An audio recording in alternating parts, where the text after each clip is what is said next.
It's an epidemic. Storm drains are swallowing people everywhere. And no more babies in Parliament. There's an infant ban. A woman aged 48 lived and dated as her 22-year-old daughter after stealing her identity. These are the weird stories for Tuesday on Weird AF News. I'm your host, Jonesy, and this is the only daily weird news podcast hosted inside a closet. It's cozy today. It's raining outside. I'm nice and warm in here. It's warm in here, guys. It's warm. Come in the closet. Storm drains keep swallowing people during floods. Turns out this is a problem. On the night of September 1st, Danush Reddy and his fiancée Kavya were returning home from a North Jersey mall when the remains of Hurricane Ida turned their drive extremely perilous. Rain pounded down, soaking the streets with so much water that cars stalled and police shut down the traffic. They felt their own car rattling, and they abandoned it in a nearby lot. They decided to escape on foot, walk to safer ground. They were hoping that Mandley's brother could pick them up. They waded hand in hand into murky water until they reached the middle point of the road, where, unfortunately, a drain pipe sucked them both inside. They were both suddenly underwater, being pulled toward a large black vacuum that seemed to be guzzling anything and everything into its wide-open mouth like a black hole in interstellar space. Manley managed to grab part of a bridge railing, but Reddy clutched only her hand. She shouted for help as she tried to wrest her fiancé from the vortex, but it was just too wet. It was too slippery. Reddy disappeared. Manley was left holding only his empty jacket. As the South Plainfield, Jersey police searched for Reddy, who had been sucked into a 3-foot-wide stormwater drain pipe that ran underground, they looked where they thought it might spit him out on the other side of the road. Manley's heart jumped when they told her that they found a man hanging from a tree branch, calling for help. But it wasn't her husband, fiancé rather. It was 18-year-old Kevin Rivera. Oh, Kevin, what are you doing out there? Were you sucked into a drain pipe? He had also been pulled into a drainage pipe. He told the media, "Well, man, I was completely underwater. I couldn't grab a grip or hold on to anything. I just covered my head with my arms, sort of tried to ride it out till I came out on the other side, and maybe, I got a little gasp of air." Unfortunately, Reddy's body was found the next day in a wooded area blocks away from where he got pulled in. The engineer and construction project manager was dead at age 31. During the same storm in the same state, 3 others died the exact same way, being sucked into drain pipes. Storm drainage death. There's no official count exactly of how many Americans get pulled into storm drains, pipes, or culverts during flood events, but the media identified about 35 such cases since 2015, using news accounts and court records. 21 of those people actually died from those drainage pipes. Nearly half of those lost were children. 13 of the deaths happened in the past 3 years alone. The numbers are likely an undercount since reports of flood deaths often don't give details other than the fact that someone was swept away or drowned. Despite all these drainage deaths and horrific cases that have spanned the country and stretched back decades, federal, state, and local government agencies have failed to take simple steps to prevent such tragedies from happening. For one, officials are not actively surveying the nation's aging stormwater drainage systems, which are being taxed beyond capacity by, as you know, record downpours. They haven't flagged openings that could pose a hazard and installed grates to prevent people from being sucked into the drainage pipes, down through the vortex, spit out on the other side. Who knows where they go? The National Institute for Occupational Safety and Health, an arm of the CDC, has recommended some steps, but it has no authority to compel the cities or counties to act on their advice. It actually issued 2 reports on storm drain hazards after the near-identical deaths of firefighters during flood rescues. There's instances, of course, in which local and state governments know about these hazards, but they don't do anything to secure it. One man who died on the same night as Reddy in Maplewood, Jersey, was among a group of neighbors who had warned the town and state officials that a storm pipe near their homes was pretty dangerous. The man was pulled into the large opening while trying to clear out some debris. That same night in Passaic, New Jersey, 2 college students were sucked into the very same drain where, just 1 year earlier, a DoorDash driver had been pulled in. She had been dumped into a river and survived. They were expelled into the same river, those college students, but unfortunately they did not live. Some local and state government leaders have pushed back against recommendations to put in grates. They can be expensive to install, they say. They trap debris, they say. They can make flooding even worse, they say. People can also be pinned to the grates and drown. But other leaders and engineers say these problems can be overcome by using angled grates that provide victims an escape, and by investing in maintenance schedules so that covered drains don't get clogged. It's life or death out there with these storm drains. And it's something to be concerned with. It's very strange. It's a weird way to go. Really. I had no idea there was so many storm drainage deaths by flooding vortexes. It's bad enough you got to worry about a giant flood coming and ripping apart your house, pulling you away into the ocean. Now you got to worry about, as you're raking the leaves, you get pulled into a vortex, spit out into a river junction or wherever, into the forest. These are just the many issues that we have to face as the climate gets a little crazier. Crazier and crazier. It's raining today in Los Angeles. A lot. Very much, which is pretty out of the ordinary. But this is the world we live in now. So guys, just watch out for those drainage pipes. There's one in your neighborhood. Maybe like put a cone next to it. You know, one of those bright cones. Just put it right next to it. Let everybody know. Print out some flyers. Put them on the homes. There's look out for the vortex. You know, let everybody know. Yay! No babies in Parliament, and lawmakers are outraged by this infant ban. Several British politicians demanded a change in parliamentary rules this week after a lawmaker was told she couldn't bring her 3-month-old baby into the House of Commons.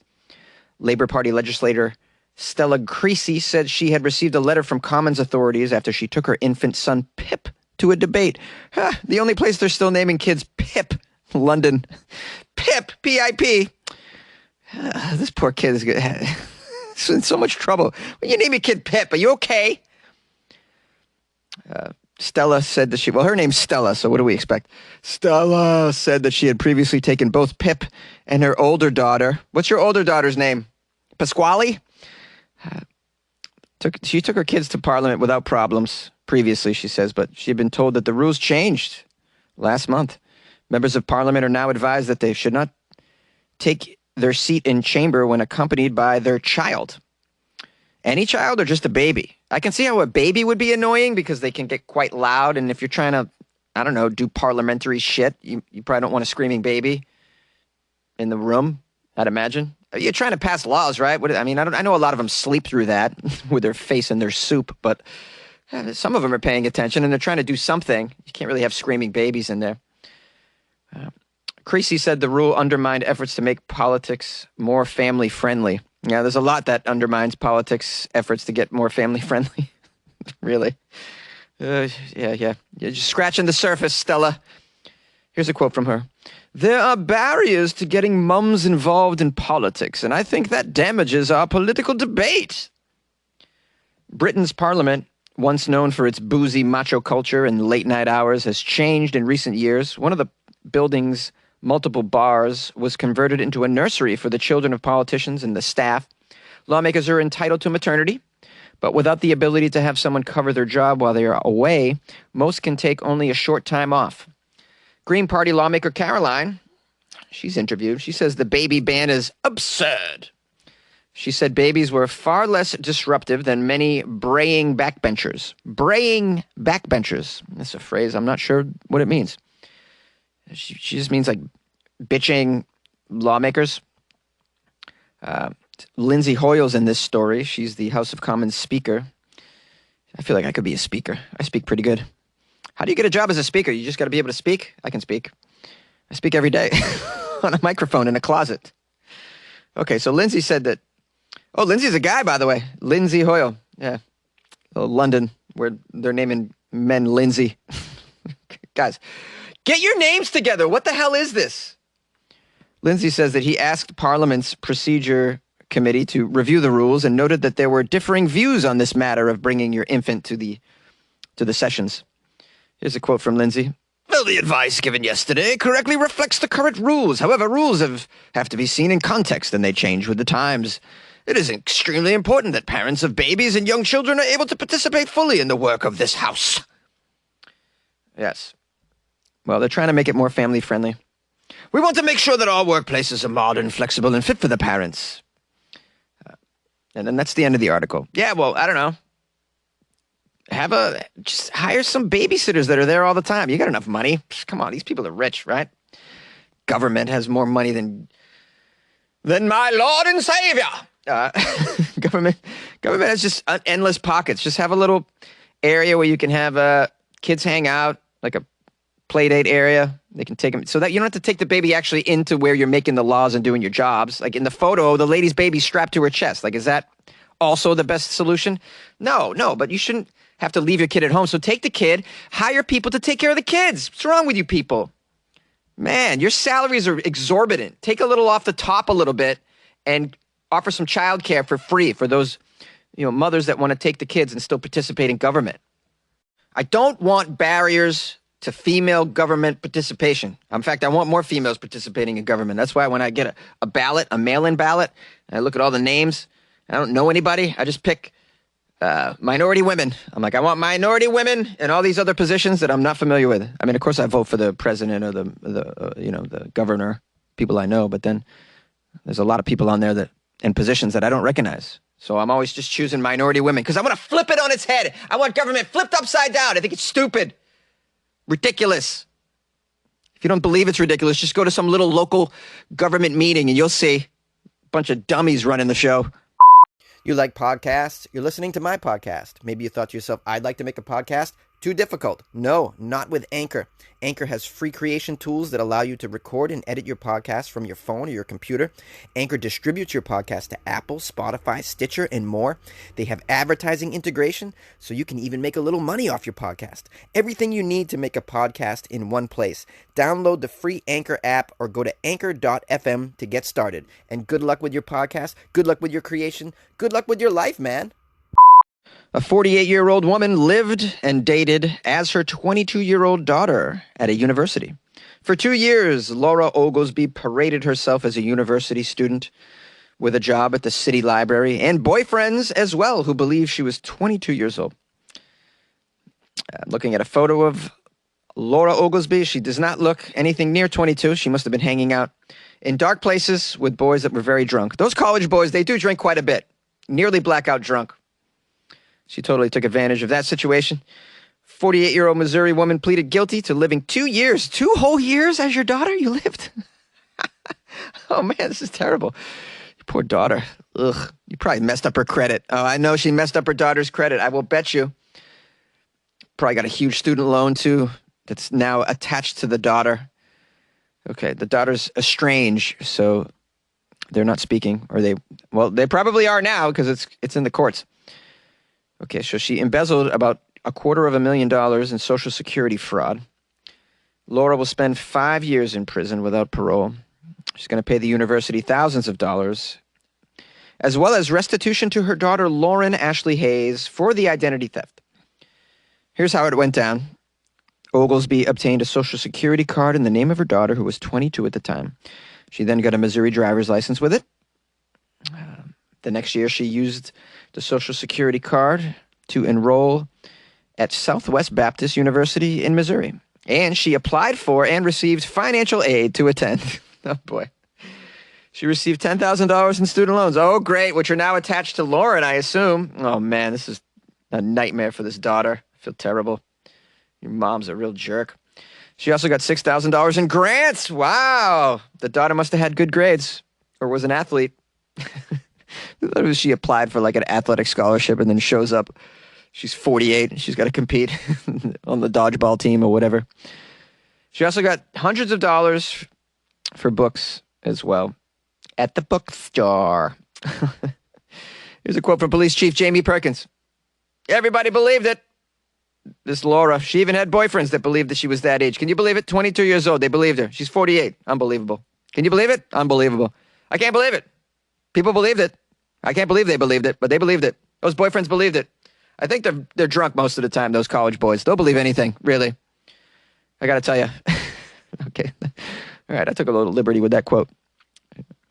Turns out it was thanks to her employment at the library that police were able to track her down after they were contacted by Arkansas authorities who were trying to find her for financial fraud. She apparently embezzled over $25,000 using her daughter's identity as well. Oh, man, this poor daughter now. She's got like a record and all this. The credit's going to be messed up. Who knows even her online presence. She might be messed up too. Man, you just really ruined someone's life on some level. This mom is awful. And this is why it's very important just to be on top of your credit. And you don't have to go crazy. Just once a year, request a free credit report. Take a look-see on there. See if anybody bought a yacht under your name. Maybe there's extra student loans popping up. Yeah, you look at it and you're like, hey, I don't remember opening up an account in Zales. Is Zales still around, the diamond place? You could put like a ring on credit. Jonesy, you're stupid. No, I'm not. I'm just trying to help, guys. Weird news, you make me feel so fine. You keep me laughing all of the time. Weird news, you make me feel so crunk. Is that how it goes? Hi, everybody. I want to thank Beth. Beth is a member of the Patreon, and she upped her monthly Patreon pledge. That's right. She went from $2 to $5 a month. That means Beth is buying me like a high-end coffee each month. That's what's up, Beth. I'm going to get that nitro cold brew. Oh, man, I had a nitro cold brew last week I was shaking. I was shaking like Eddie Money shaking. Old school music references all day, baby. Yeah, hell yeah. New school too. All right. I'm up on it. I'm up on my shti. Okay. So big shout out to Beth for upping her pledge. You guys can, if you're a member of the Patreon, you can up your pledge at any moment. If you feel like, hey, let me give Jonesy a couple other bucks. Maybe you got a raise, something like that. Maybe you sold some drugs on the weekend and you're doing all right. You want to up your pledge, you can do so. You can join the Patreon, by the way, by going to patreon.com/weirdafnews. You get that nice feeling of supporting me and my little Weird AF production that's going on over here in the closet. You also get your name on the wall in the closet, which is pretty sweet. Yesterday, I put up David Cox and David Lenk. Beth, is your name up on here? No, it isn't. I'm going to have to add it. You've been a member for a while. I put a notice on there like, hey, if you guys I'm putting all new names on the wall, but if you guys have been a member for a while, just let me know and I'll put your name up. I'm going to put Beth's name up. Beth, thank you. Also got a lovely email and an article sent to me by someone named Diamond. Ooh, Diamond Lewis. Diamond wrote me an email as well because I wrote a thank you for sending me the link and asked, where do you live? As I usually do. I'm curious where people live. What do they do? Diamond writes me, I live in Washington, D.C., Jonesy, but I'm originally from Silver Springs, Maryland, which is right around the corner. I've been meaning to reach out to you to thank you for your podcast. She says, living in the heart of politics sucks. All I ever hear about is Trump and COVID. Oh, boy, Diamond, I can imagine. That must be horrible. I can't stand politics. Ugh. She says, growing up here, they even encourage you to get a government job. It's ridiculous. Wow, they really do? They encourage you to get a government job? Well, that's a lot of time off, and I think they pay pretty good. Probably have good insurance. Might not be such a bad idea. But I don't know how you sleep at night if you work for the government. I'm kidding, guys. There's some positions in government that are honest. She writes, so thank you for giving us something to laugh about, Jonesy. On a side note, I have to listen to your podcast with headphones on because my roommates are all about that political correctness life. And so I don't know how they would feel when you do your accents from other countries. I think it's funny AF. Anyways, take care, and I'll be sure to send in some crazy DC news for you soon. Well, thank you, Diamond. Send me that DC news.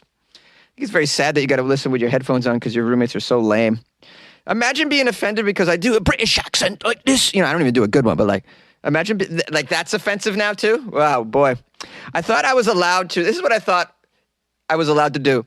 Any accent that comes from an ethnicity that's the same as mine, aka white. Now I can't even do that. I can't. You mean I can't do my dumb Florida man accent no more? What about this? Oh, is this racist? No, man, I'm from Florida.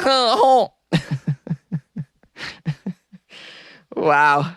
Yeah, my job's just getting harder and harder. I don't give a shit. I'm just going to do what I do. If you don't like it, you don't have to listen. I know you like it, Diamond, and I appreciate you saying so. Thank you for being what I call a reasonable individual. I find your roommates to be unreasonable. People like that, unreasonable. I think you are reasonable, and I appreciate you. You're exactly the people that I want listening to this podcast. You appreciate it, and you're not easily offended like these other idiots. Anyways, that was a really nice email. Thank you so much for reaching out and bringing to my attention the state of affairs in D.C. I had no idea. I haven't been to DC in a long time, but I would love to visit. I could do comedy shows there. They got there's quite a lot of comedy going on, so maybe I'll make it back there. And it's just like really, just kind of cold right now, guys. You know, it's like kind of cold. Let's go back to Mexico, maybe, man. Just hang out in the sound, man. Sound, man? Yeah, sound, man. All right, I've clearly lost my mind. I'm over caffeinated, and I'm happy. I'm happy. I hope you're happy. I hope I made you happy. Bye. Hey, Jonesy, this is Dustin from Pennsylvania. I'm just calling because listening to your story about Jacques Lecoq, you may have caught the thing about him not coming with the police, but did you catch when you said that you've never come across him? So the inner teenager in me caught it, and I just wanted to make sure you did. Thanks. Love the show. Been listening for about 2 years now. Hey there, Jonesy, and hello, fellow weirdos. This is Michael from Iowa City. This past Sunday, I received the devastating news of an extended family member who committed suicide. This was a person of above age 70 who had received the diagnosis of Alzheimer's disease, dementia, and was starting to experience the first steps of that with forgetfulness, etc. This was a real man's man. Man had been on the police force for 36 years, and he ended his career 5 years ago by being chief of police. And he made the decision that he wasn't going to go out by becoming a shell of his former self or having to move in with family members and maybe a nursing home and having someone end up changing his diapers. While I don't agree with his decision to end things the way he did, I know he took his own fate into his own hands and went out on his own terms. I do understand this decision, but I know through the years I've come to decide through the things I've gone through that you just have to believe that things happen in this world for a reason, and if you believe otherwise, you'll go crazy trying to make sense of things. And that's where I believe the Lord brings us help. He brings us comfort. He brings us joy. And that's what I get from listening to Weird AF News, which I did continue to listen to every day this week, even while going through this funeral and burial process, visitation, etc. And it just seems like the Lord was meant for these shows to be this week. And I know there was one on making suicide pods, and there was another story about how Alzheimer's can be helped by Viagra pills. It just seemed like that these shows were planned for me specifically, and how help can be out there for people who are suffering from depression. Christmas can be an especially difficult time of year for people for many different reasons.